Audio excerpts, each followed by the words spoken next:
देखिए, ये बड़ी हैरानी की बात है। भारतीय जनता पार्टी के 7 सांसद 14 में चुने गए, 7 सांसद 19 में चुने गए।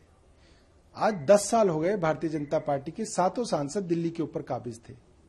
ये नहीं बता रहे कि 10 साल में हमने क्या किया, अपनी केंद्र में सरकार होने के बावजूद क्या किया। ये कह रहे हैं कि हम आने वाले 100 दिनों में जो है चांद जो है वो दिल्ली पे लाके रख देंगे। ये सिर्फ और सिर्फ लोगों को बेवकूफ बनाने की एक एक्सरसाइज है।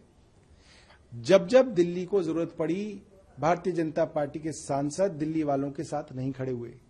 जब हजारों दुकानें 2017 और 18 के अंदर सील हुई तो सांसद कहां थे? गायब थे।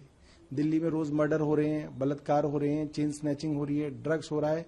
सांसद कभी इस मामले को उठाया? नहीं उठाया, गायब है। दिल्ली में कोरोना में ऑक्सीजन की मारामारी हुई, क्या वो कभी केंद्र के पास गए कि दिल्ली के लिए ऑक्सीजन चाहिए? नहीं गए।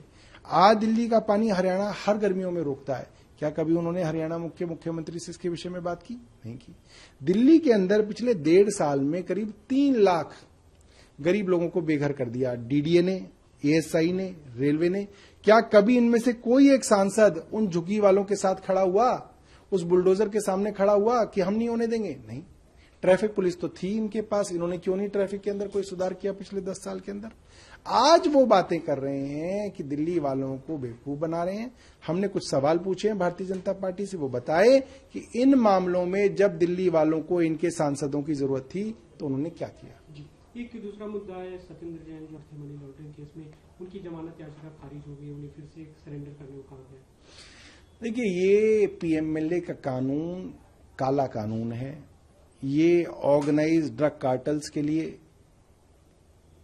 टेररिस्ट एक्टिविटीज के लिए, टेररिस्ट सिंडिकेट्स के लिए बनाया गया था।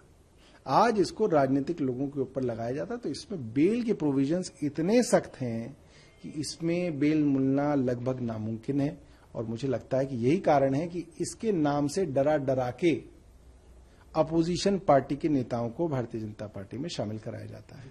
मुंबई की रैली में राहुल गांधी ने शक्ति शब्द का इस्तेमाल करके कहा कि बीजेपी की शक्ति को हम खत्म करना चाहते हैं। प्रधानमंत्री ने उस शक्ति को महिला शक्ति से जोड़ा। उस पर राहुल गांधी का भी फिर से बयान है कि गलत अर्थ में प्रधानमंत्री ले रहे हैं, हम मोदी की शक्ति की बात कर रहे थे। देखिए, अब मुझे तीसरा चुनाव में देख रहा हूं, जो बहुत बारीकी से देख रहा हूं। 2014 में मोदी जी ने चुनाव लड़ा, 19 में लड़ा, अब ये 25 में लड़ रहे हैं। हर चुनाव के अंदर इसी तरीके के कोई छोटे से मुद्दे को लेके मोदी जी चाहते हैं कि उनको सहानुभूति मिल जाए और पूरा चुनाव इस तरीके के फिजूल के मुद्दों पे लड़ा जाए। मेरा मानना यह है कि इलेक्टोरल बॉन्ड आज देश का सबसे बड़ा मुद्दा है। किस तरीके से 5 रुपए कमाने वाली कंपनी 100 रुपए दान दे रही है। ईडी का छापा पड़ता है, अगले हफ्ते कंपनियां इलेक्टोरल बॉन्ड बनवाती हैं। इलेक्टोरल बॉन्ड बनवाती हैं, उनको करोड़ों रुपए के टेंडर मिल जाते हैं। आज बेरोजगारी है, महंगाई है, गरीबी है।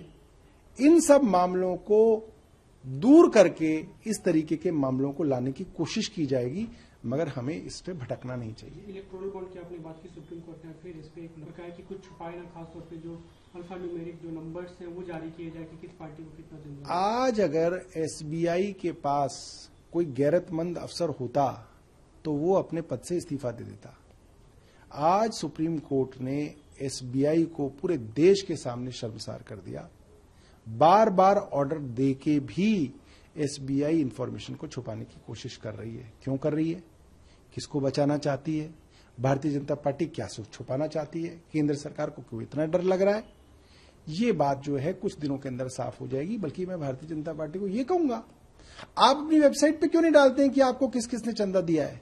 क्यों सुप्रीम कोर्ट को जो है आपके पीछे पड़ना पड़ रहा है? आप वेबसाइट पे डालिए, बता दीजिए। भाई, मोदी जी तो सबसे ईमानदार आदमी है पूरी दुनिया के, वो तो भ्रष्टाचार के खिलाफ लड़ाई लड़ रहे हैं, उनको बताना चाहिए।